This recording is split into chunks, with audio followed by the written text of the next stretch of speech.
Empowering committee. 3 साल के अरसे में जो मैंने चीज़ सीखी है कि committees are the one who actually runs the show. PASHA के अंदर कमेटीज़ को एम्पावर किया गया है, but it is not good enough. अभी भी जो हर्डल्स आ रही हैं हमें कि सीसी से अप्रूवल लेनी पड़ रही है, और 10 बंदों की टीम है वो कहाँ कहाँ भागेगी सीसी की। हर एक का लोकल इशू है, हर एक का प्रोविंशियल इशू है, हर एक का फेडरल इशू है।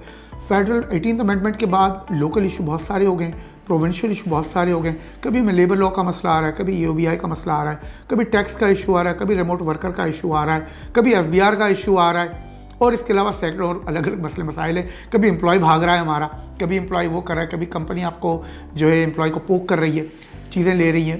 Sir so many issues. तो कमेटीज़ की जो तादाद है वो बढ़ाई जाए, सब कमेटीज़ को लाया जाए, और वो अपने अपने लोकल इश्यूज़, उनको एम्पावर किया जाए कि वो अपने लोकल इश्यूज़ खुद करें। मिसाल के तौर पे कोई स्मॉल सिटी है, उसका अपना एक लोकल इशू है।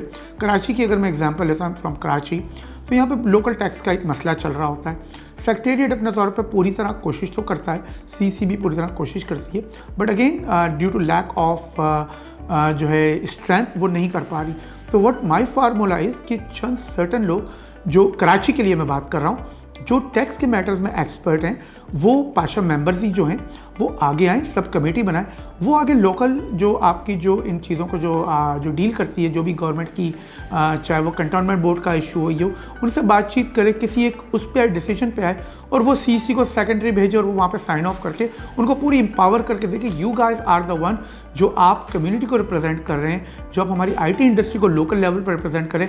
You guys go talk to them, get a decision and get it done with. That is the power of the committee. The same model can be applied for other cities as well. तो इस तरह committees को मुख्तलिफ सब committees करते करते empower करते करते चीज़ों को हम बहुत अच्छे तरीके से, जो छोटे छोटे मसले हैं उसको आपस में रिजॉल्व कर लेंगे।